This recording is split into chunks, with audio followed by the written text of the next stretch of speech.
morning, I'm Chitrakar, and these are the headlines of the hour. Top leaders of ruling alliance dissatisfied with government's performance. UML chair Oli accuses the government of failing to develop the country. RSP to reconsider its support to the government. Private sector organized tourism expo in the country for the first time amid government's disregard for this sector. 122 stalls of 16 countries set up.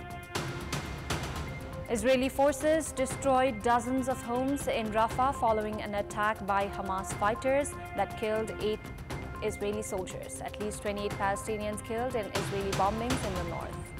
And England survived rain delay in Namibia in the match under ICC T20 World Cup 2024 through to the Super 8 after Australia beat Scotland by 5 wickets this morning. Chairperson of ruling alliance partners CPN-UML KP Sharma Oli has blamed the government of failing to carry out development works. Chair Oli criticized the overall working ways of the government, citing leaders should not be content with the inclusion of few members in the government. Speaking during the parliamentary party meeting of CPN-UML held in the capital, Chair Oli said that his party had joined the government to reduce poverty and develop the nation and expressed a dissatisfaction over the absence of development works. Oli claimed that the country's poverty had decreased to 17% during his term as the country's Prime Minister 3 years ago and said that the number had increased to 20% at the moment. He blamed that the budget for the upcoming fiscal year was not balanced. He said that the situation of ministries allocated to CPN-UML and the budget allocated to them must be reviewed. CPN-UML chairperson Oli claimed that failure to properly utilize infrastructures will raise poverty. Leaders of Rashtriya Swatantra Party have admitted of failing to work effectively despite joining the government. The leaders said that even though the public had expectations from Rashtriya Swatantra Party, they had been compelled to work in a traditional way. Speaking during a program held yesterday to exchange greetings on the occasion of the party's establishment day, Minister for Youth and Sports Biraj Bhakta Shrestha, who is from Rashtriya Swatantra Party, said that the government had been giving continuity to its traditional working ways and that it was time to reconsider the party's support lent to the government. He warned that Rashtriya Swatantra Party leaders had their resignation letters ready and could quit the government at any moment. Rashtriya Swatantra Party chairperson as well as Deputy Prime Minister and Home Minister Rabi Lamithani said that lack of negative developments in the country must be considered positive at the moment.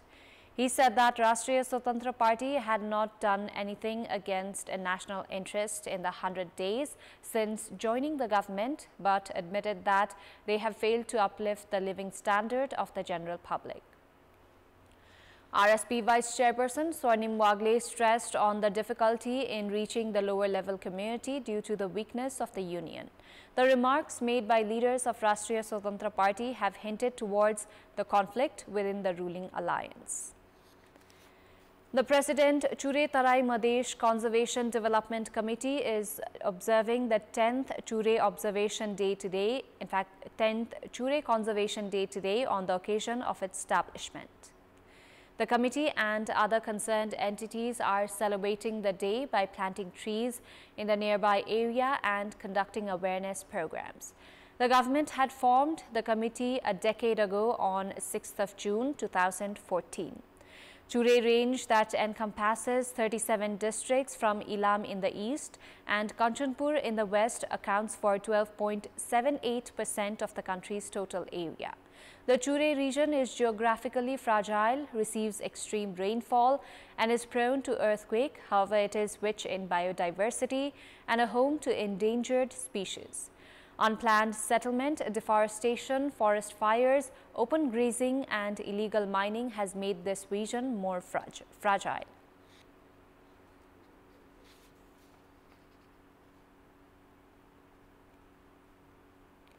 Nepal has the potential for tourism in terms of religious, cultural and natural aspects. However, the government has failed to construct required infrastructures and promote the nation. The government that claims that economic prosperity can be achieved through tourism makes no effort in promoting them. Amid the government's disregard, the private sector has organized a tourism expo in the country for the first time.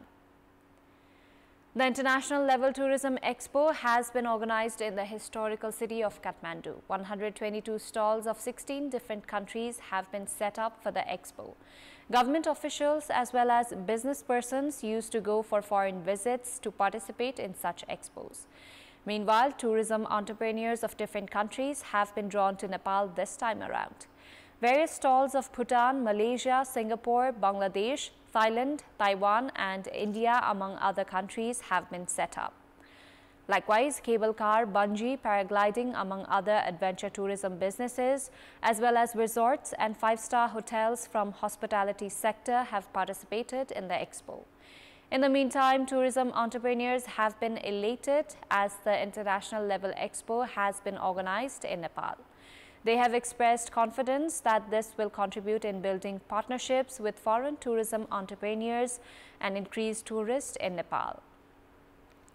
The federal government has made no contributions in this expo, which has been organized with the support of Kathmandu Metropolis.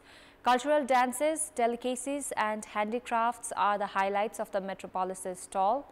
Tourism entrepreneurs who have participated in the program have also expressed confidence that this will help promote tourism of all participating countries. Around 1.1 million people are directly and indirectly employed in the country's tourism sector, where billions of rupees is invested. Time now for our segment, Public Pulse, where you text us with your opinion. Public Pulse. Here's the question: why are main ruling parties dissatisfied with the government? Your options are A, to put pressure on the Prime Minister, B, government's weak performance, and C, dispute within alliance. Voting is on. Type any WS, select your option A, B or C and send it to 34001 to share your opinion with us. Time now for international update.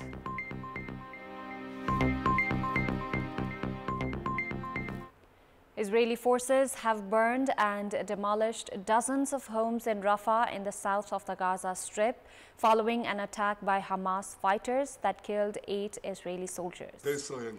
Israeli Prime Minister Benjamin Netanyahu has described the Hamas ambush that killed the soldiers in Rafah as another heavy price for Israel's just war on Gaza. In Gaza City, in the north of the Strip, at least 28 Palestinians were killed in Israeli bombings of 3 homes. The UN Agency for Palestinian Refugees, UNRWA, has warned that 50,000 children in Gaza require immediate treatment for acute malnutrition. At least 37,296 people have been killed and 85,197 wounded in Israel's war on Gaza since October 7. The revised death toll in Israel from Hamas's attacks stands at 1,139, with dozens of people still held captive in Gaza. Tens of thousands of protesters rallied in Tel Aviv yesterday after they took to the streets calling for the release of hostages and in protest of the government. Regular protests are held in Tel Aviv squares, one against the Israeli government, the other calling for the release of hostages held in Gaza, after which protesters from both gatherings march, joining together to block roads in the city. Although surveys show solid support among the Israeli public for continuing the war against Hamas, the protests underscore the divisions in Israeli society that have reopened following a period of unity at the start of the war. The deaths of 8 Israeli soldiers yesterday may complicate the political situation facing Prime Minister Benjamin Netanyahu, a week after centrist former General Benny Gantz quit the government, accusing Netanyahu of having no proper strategy for Gaza. Despite growing international pressure for a ceasefire and agreement to halt, the fighting still appears distant, more than 8 months since the start of the war in October, with the near-daily cross-border exchanges of fire with Hezbollah militia fighters in southern Lebanon intensifying. The leaders of Italy and Germany have strongly rejected ceasefire terms laid out by Vladimir Putin to stop the war in Ukraine as scores of countries gathered at a two-day summit in Switzerland to discuss ending the conflict. Italy's Prime Minister Giorgia Meloni called the Russian president's plan propaganda, which effectively suggested that Russia must withdraw from Ukraine. German Chancellor Olaf Scholz dismissed it as a dictatorial peace. A draft declaration issued at the summit reaffirms Ukraine's territorial integrity and unambiguously rejects any nuclear threat against the country. The document, due to be formally adopted on later today, also states that the safe transit of commercial shipping in the Black and Azov Seas is vital for global food security. On Friday, Putin claimed he would agree to a ceasefire if Ukraine withdrew troops from 4 regions which Russia partially occupies and claims to have annexed. Putin revealed his terms ahead of the two-day summit on peace in Ukraine, which is aimed at discussing the basic principles for ending the war.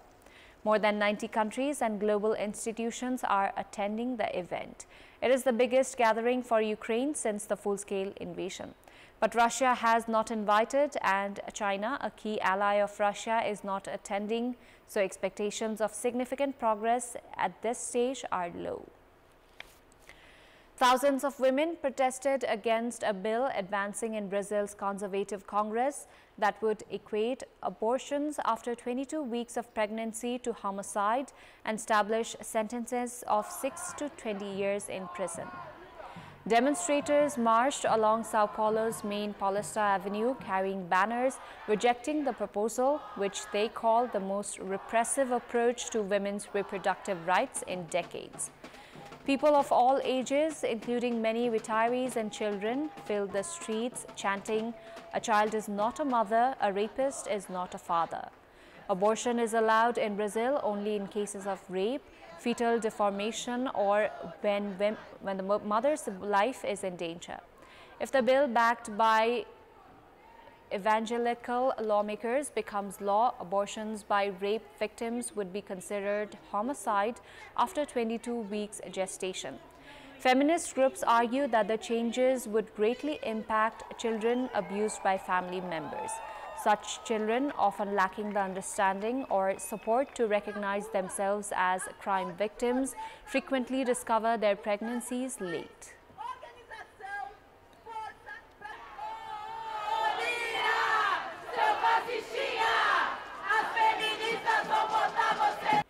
Time now for sports update. Sports news.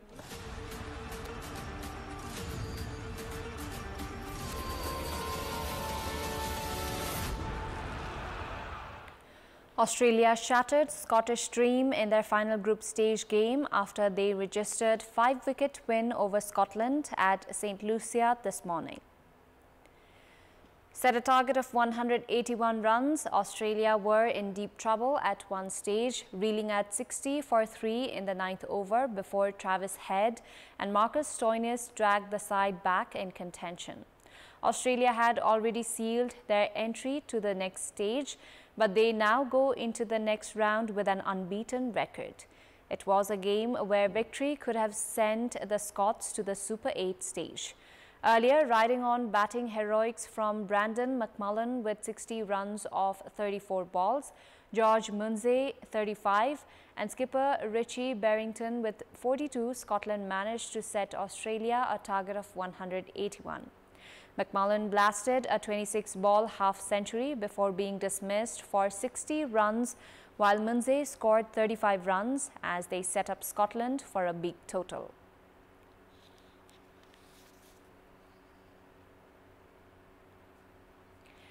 England beat the Rain and Namibia go through to the Super 8s after Australia beat Scotland by 5 wickets in today's match.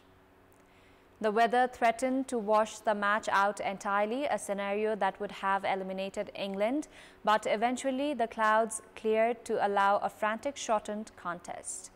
Initially given 11 overs to bat, England were 13 for 2, including captain Jos Buttler out for a 4-ball duck. but rallied to post 122 for 5 in an innings reduced to 10 overs by another shower. Harry Brook made a crucial and enterprising 47 not out from 20 balls, while Johnny Bairstow hit 31 from 18. Namibia's target was increased to 126 because of the interruption, and despite finding wickets hard to come by, England always restricted the scoring. A dramatic day took another turn when Namibia opener Nicholas Davin retired out to bring a big hitting David Wiese to the crease with 82 from 24 balls needed. But even with Wiese striking 27 from 12, Namibia finished on 84 for 3, England winners by 41 runs. In our Public Voice segment, today we have asked people in several provinces regarding their take on the national cricket team's performance so far in the T20 World Cup. Let's take a look at what they had to say.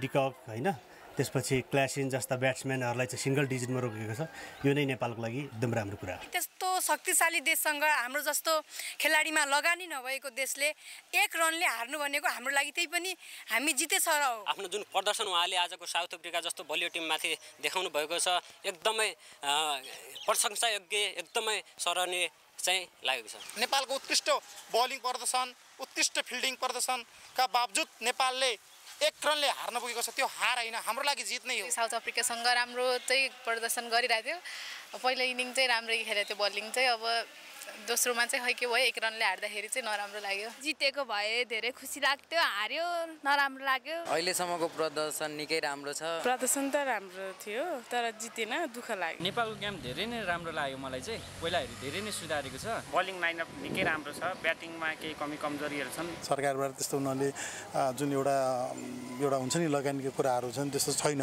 तैपनि नेपाली खेलाडीहरूले यो game देखाइरहेको देख्दा चाहिँ एकदम गर्वले चाहिँ छाती चौडा भएर आउँछ साउथ अफ्रिकासँगको गेममा चाहिँ बीचमा केही फिल्डिङमा अलिकति समस्या नभएको र ब्याटिङ अलिकति निर्धक्कसक गरेको भए नेपालले जित्न सक्थ्यो जुन बलरहरू प्रयोग गरिएको थियो जुन स्पिनरलाई चाहिँ प्राथमिकतामा राखेर स्पिन बलरलाई चाहिँ बढी प्राथमिकता दिएको थियो त्यो ठीक थियो प्रदर्शन चाहिँ अहिलेसम्म राम्रो छ तर जित निकाल्न पनि हामी सकिरहेका छैनौँ हार जित त आफ्नो कुरा छ हैन आफ्नो ठाउँमा छ तर हाम्रो नेपाल टोलीले एकदमै राम्रो खेलेको छ